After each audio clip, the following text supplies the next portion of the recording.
Everybody screaming, everybody moving. Let's get it started, gotta make a riot. Yo, what up guys, it's Sontj here to review episode 22 of Dragon Ball Super. And before I get to the review, I gotta get something out of my chest that's been first of all, before I even start this semi-rant or how I feel about a certain subject, there's nothing but love and respect for Geekdom 101 and for the rest of the whole Dragon Ball Z YouTube community. I respect all y'all. I've seen Geekdom 101 when he was like around 100 subscribers before me. Like, he was really low there, and I was trying to help him get up there to subscribers, and he far surpassed me subscribers pretty quickly. I'm not even salty about it because the guy makes great work. He has a great opinion. There's none but love between me and him, man. He's a great guy. He knows his stuff.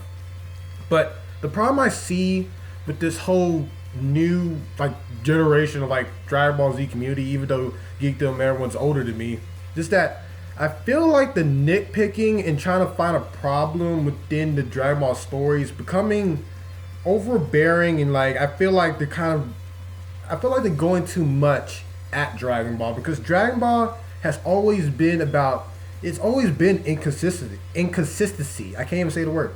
But Dragon Ball has always known how to have great delivery and power balance. I feel like people are looking for a Game of Thrones or high level consistency in storytelling that Dragon Ball is not going to deliver. It has great execution and it has great characters.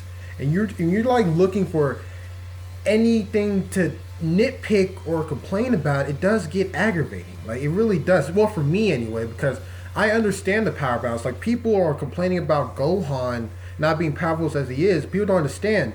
He didn't lose his mystic form. What you're seeing now, his base form is his ultimate Gohan / mystic form. He just hasn't been training enough. Now let me explain Gohan's power, because people don't understand, and they keep saying that Dragon Ball Super sucks because they ruined Gohan, etc. Just listen. What you're seeing when Gohan was in his base form is his ultimate form, okay? That's his ultimate form. The problem is that his ultimate form is not as strong as it was in the Buu Saga because he hasn't been training. So he uses Super Saiyan to reach that level of ultimate again. So look, this is his ultimate form in Buu Saga. This is his ultimate form in now. He uses Super Saiyan to go back to that level. But his body's not strong enough to maintain it. He's still Ultimate Gohan. It's just his ultimate form is lower. He has to use Super Saiyan to bring it back up. Tagoma is Ultimate Gohan level, because Gohan even said it, that he is strong as I am at my best. That's what it is. People are just yelling plot hole because Gohan lost all his strength within a year or so. No, he's still Ultimate Gohan. He's still pretty damn powerful.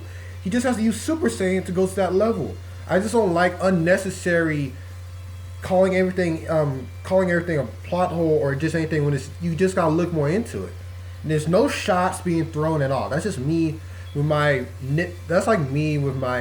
aggravation towards anyone. I'm a big Dragon Ball fan. I grew up with it. I watched it on Toonami and I learned how to draw there. I don't like when people just expecting too much out of a series that's not one of their strengths. They have other strengths, okay? The reason I get on Fairy Tail is because even though the story is pretty good, just that the power balance is out of whack.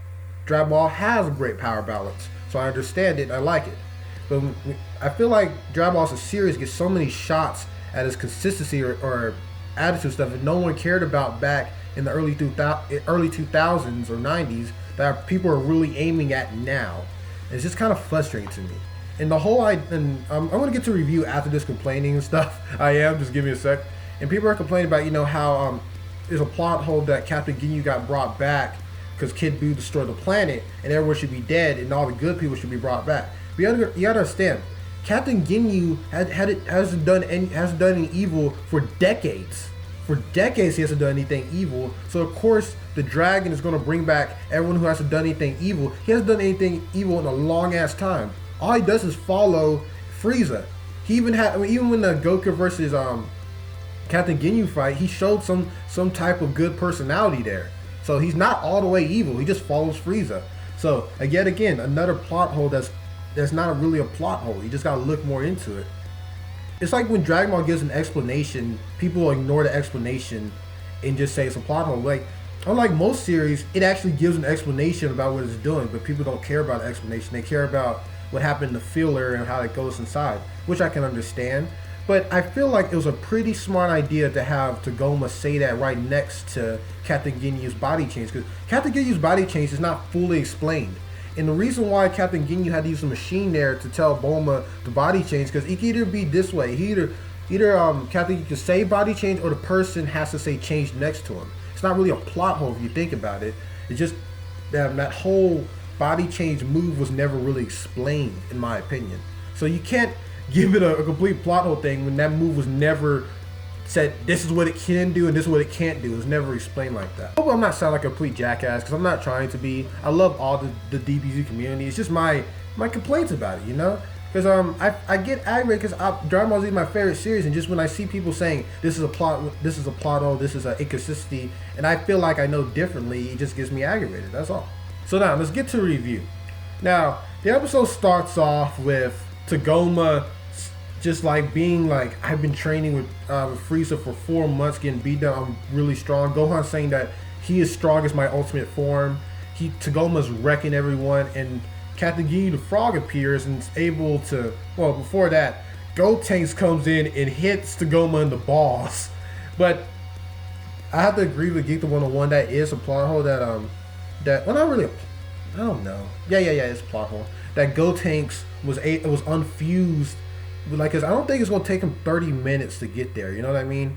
So yeah, he's able to unfuse, and the cool thing is, I really enjoyed this. Frieza recognized Goten and Trunks because they look like younger versions of the people that murdered him. So it was a really cool idea, but it wasn't really a big deal that he didn't attack them, because I don't think the plot would really dictate him being murdered, because it just would have been brought back anyway. So Tagoma's like out of commission, he got his balls hit, and Ginyu comes in that opportunity to write down change, and Tagoma was able to change bodies. But there's also one thing I have to address here. Captain Ginyu empowering Tagoma's body is not really a big deal, because that's a different type of alien. Goku is a Saiyan. He doesn't know how to work a Saiyan body.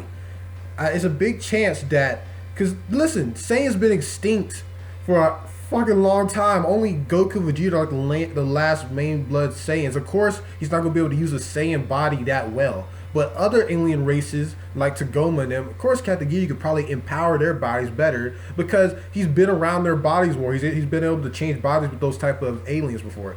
Not Saiyans, because they've been extinct for like a long ass time. That's why he's been able to empower Tagoma, but not Goku. That's just my thought about it. But I'm just saying, you can't just say it's a plot hole because this. Why couldn't he empower Goku?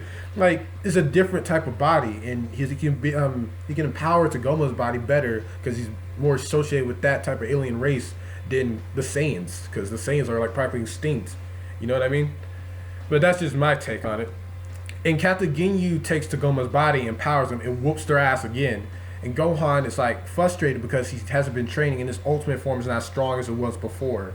And then we cut off to Goku and Vegeta are in a new hyperbolic time chamber, because remember the hyperbolic time chamber was destroyed because of Piccolo destroyed it, and they escaped using Gotenks yell like Super Buu did. So the hyperbolic chamber was destroyed. Now we got a new one, the God version, and Goku and Vegeta are going to train there. It's going to seem like a long ass time, but the problem is there's no food there, so they might die. So that's a funny thing there. But I'm hoping we're not going to see Super Saiyan Blue in there. I know we're not. At first, I thought it was going to be like Super Saiyan, where Goku awakens Super Saiyan after getting beat down by Frieza. Well, Super Saiyan Blue getting beat down by Frieza, but I guess not.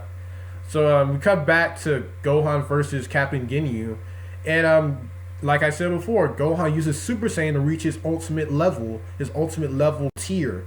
And he admits that he can't maintain the form because his body's too weak about that. And he beats Captain Ginyu because he's like way stronger now. And Frieza like has post-traumatic stress disorder and remembers how Goku beats him and gave him mercy, and he starts giving him the Piccolo treatment. Remember when he was in his his third form, and he was like shooting Gohan? Shooting Piccolo. He did that exact same thing to Gohan. It was pretty crazy. I wish Gohan would fucking move. He just kind of stood there, just like he could have ran or something. But I guess he was too much in pain.